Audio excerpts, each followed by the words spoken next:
I could say to just call me John Doe.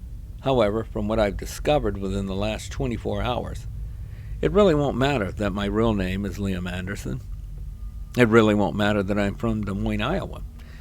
And it really won't matter that I'm writing this correspondence right now to some stranger. Of course it won't matter if I'm dead. And I'm fully aware that it entails a substantial risk to my wife and family, who are ultimately doomed regardless of whether I live or die or what I tell you, whoever you may be. You're doomed. We're all doomed. At the outset, I can tell you that whenever someone tells you that your entire life, your very existence, and your entire mindset and priorities can change in an instant, take it to heart. I certainly have. Right now, I'm writing this letter in the hope that someone influential that is, will read it and change the course of what I've reluctantly come to realize is the ultimate trajectory of mankind. Mankind's ultimate fate, if you will. I'm in a cabin in Horquetta, Paraguay. It's 2:33 on a Tuesday morning, and I just poured my second glass of Diplomatica Rum Reserva Exclusiva. I think it's a good rum. A very good rum. And you can rest assured that this glass will definitely not be my last, as I intend to finish this bottle and another upon completing this letter, for reasons which are much more germane to the situation in which I currently find myself and which will make sense to you later. Once again, literally, I kid you not, I just pinched myself. Part of me is still convinced that this has to be some kind of nightmare from which I am about to awaken at any moment as rays of sunshine pierce the translucent curtains of our bedroom, and as my wife Paula rolls over telling me once again that she's going to sleep in for about another hour. It's wishful thinking. It's not going to happen. Nevertheless, I keep pinching myself. Like I said, my name is Liam Anderson, and I'm from Des Moines, Iowa. 3 years ago, I graduated from Iowa State University with a degree in electrical engineering. While at Iowa State, during my sophomore year, I met the love of my life, Paula, an exchange student from Paraguay. She majored in chemistry. Unfortunately, my family, especially my mother, did not like the idea of my falling in love with a woman from Paraguay. They didn't budge on this, and to make a long story short, we had a falling out, and I haven't spoken to my family ever since. During my senior year, Paula received word from Paraguay that her mother had contracted lymphocytic leukemia, and had reached a point at which she was unable to take care of herself. Paula's family insisted that she complete her degree before returning home, as did I. She reluctantly complied, and a month later we got married by a justice of the peace in Ames.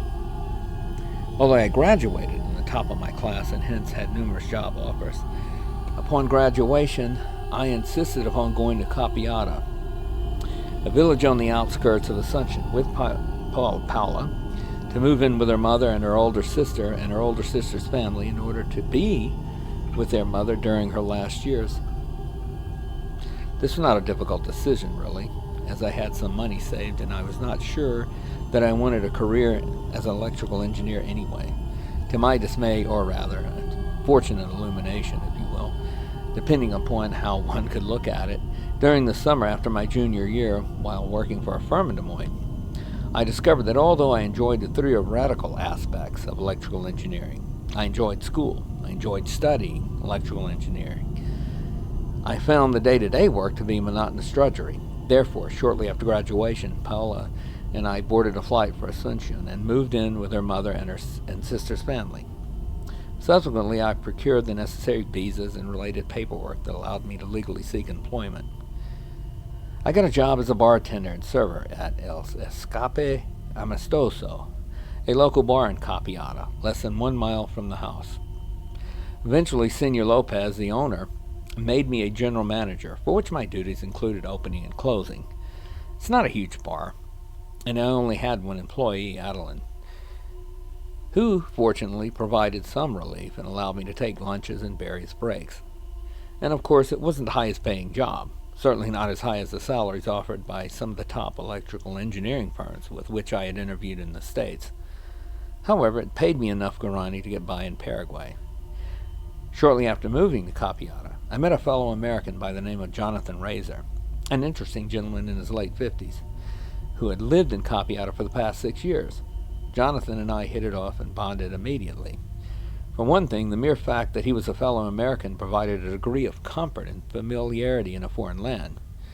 For another, he had a doctorate in electrical engineering and a master's degree in computer science from Texas A&M University. Over the last 3 years, he would frequent the bar, and we would often engage in numerous conversations about scientific and engineering developments in the space program. Quite often, I didn't realize the dire significance till a day ago, when the topic of what the future of mankind entailed and the vast possibilities, Jonathan would become reserved and rather somber. Like me, Jonathan was a connoisseur of fine rum, and therefore, on such occasions, I merely assumed that it was because he had had one too many and was thinking about his wife, who had died about a decade previous. Jonathan and his wife had lived in Washington, D.C. They never had any children, and after her death, which I was told he had taken really hard, as one would expect, he quit his job, took an early retirement, and traveled extensively throughout the developing world, the last 6 years of which he had resided in Capiata doing odd jobs as a handyman, specifically electrical repair. Everyone in the village liked and respected Jonathan. He was a bright, friendly, and down-to-earth, really cool guy. I mean, he possessed that rare combination of being genius-level brilliant and having excellent people skills. He could engage in a conversation regarding the latest developments in automation and artificial intelligence, and turn right around, for example, without missing a beat, and delve into a conversation with Adeline about her father-in-law's heavy drinking and his land disputes with his neighbors about where livestock was allowed to roam. Indeed, Jonathan was really one cool, unusual dude, a uniqueness the full extent of which was not made clear until 28 hours ago, which was the point at which my reality was radically and completely altered. It was the usual Monday night at the bar, and therefore Jonathan and 5 other regulars congregated, 2 of which, as usual, were inappropriately propositioning Adeline, who in turn, as usual, shot them down with her rapier writ. She knew how to take care of herself. Anyway, after the usual conversation and the all too usual too many drinks, everyone left the bar at 10, which is the normal closing time during the week. Also, as usual, everyone left except for Jonathan. I had told Adeline to leave and that I would clean and lock up, as she was having trouble with her father-in-law and husband once again. According to her, this one was a particularly heated dispute, much more heated than their typical arguments. After Adeline left, Jonathan, with a stern and serious voice, asked me if he could lock the door and told me that we needed to talk. This really didn't surprise me, because I had noticed throughout the night that Jonathan had been reserved and had not smiled at all, an aspect regarding his demeanor that was conspicuous enough for everyone else in the bar to have noticed. On 3 occasions, Adeline had told me to have a talk with Jonathan, to see if everything was okay, and every time he went to the bathroom, his rather obvious reserve and melancholy attitude were the subject of inquiry, brief conversation, and of course speculation. Upon locking the door, Jonathan sat down at the bar and told me to have a seat, a request with which I eagerly obliged. As, like everyone else, I had a burning curiosity regarding what was bothering him. About 30 seconds passed, which seemed like an eternity, as Jonathan silently took a hard and serious look at me. Finally, he put his backpack on the counter and told me, with all seriousness, that he wanted to begin by telling me that he was sorry, but that he didn't know how much longer he was going to be around, and thought there was something that I needed to know. Right then, I asked if he were moving, or if there was a death in the family, to which he shook his head in the negative. At that point, I was in even more shock, and I was even more worried, as I assumed, quite naturally, that he'd been diagnosed with some kind of serious or terminal medical disease or condition. Upon inquiry, though, Jonathan assured me that such was not the case at all. I didn't suspect that at first, because one look at Jonathan clearly told you that he was in excellent shape. It was quite obvious that he lifted weights, and I knew he ran a few miles a week, 3, 4, 5 times a week. Anyway, after assuring me that he had not been diagnosed with some kind of serious or terminal disease, he unzipped his backpack, motioned with his index finger for me to hold on as my face apparently displayed an absolutely perplexed look and intense curiosity, and pulled out a book with the word diary, handwritten on the cover. It was a rather thick diary, and before I could say anything, he told me that he was going to provide a summary of the contents of the diary and made it a point to tell me, as serious as one can be, to just listen, to not interrupt, and to simply wait until he was through before asking any questions. Of course I agreed. How could I have refused? I was extremely surprised, not only by his bizarre behavior, but by his demeanor. Normally Jonathan was a jovial individual who always had a smile on his face for the most part, a smile which tended to accentuate his Germanic and Nordic features. Although he was still a thin, 6-foot-tall, good-looking man with an athletic build and blond hair, of which a few strands had started to turn gray, and a smile which revealed a slight and gradual encroachment of wrinkles, one could tell that he was, or rather had the ability to be, a ladies' man when he was younger. Of course, he still was, even at his age. On a number of occasions, Adeline had commented that Jonathan was one older man she wouldn't mind leaving with on any night of the week. Therefore, as one can imagine, he was usually relaxed and in good spirits. Consequently, because his demeanor on this occasion was one of complete seriousness and exhibited more than a hint of extreme anxiety, it came as a complete surprise, not just to me, but obviously to everyone else. Anyway, at that point, Jonathan said matter-of-factly, "Now to the diary." I was all ears as he continued. "As you are aware, Liam, in his farewell address in 1961, President Eisenhower warned the country about the impending dangers of the military-industrial complex.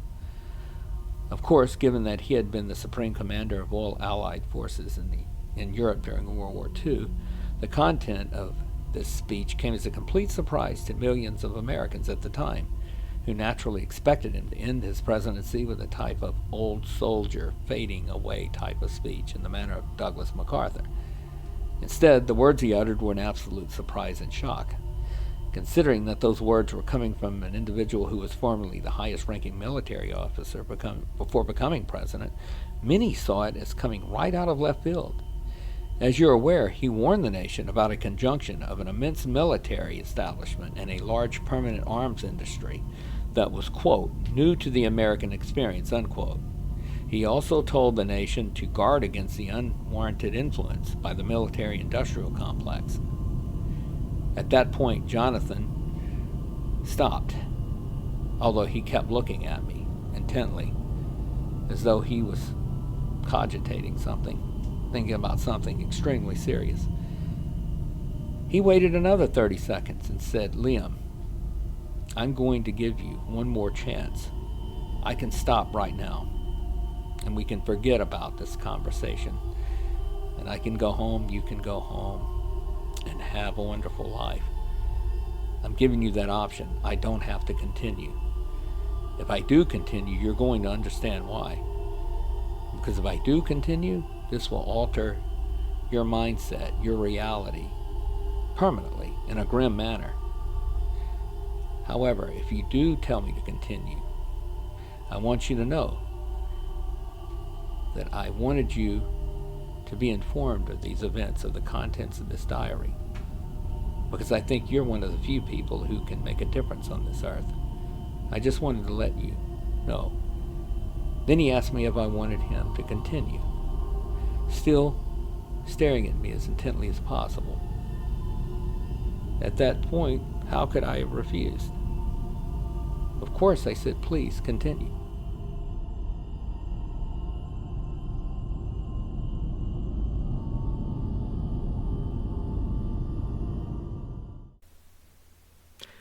Thank you for listening to this video, the second installment in this series, as well as other videos, will be forthcoming in the near future. Please stay tuned to Project Illuminare.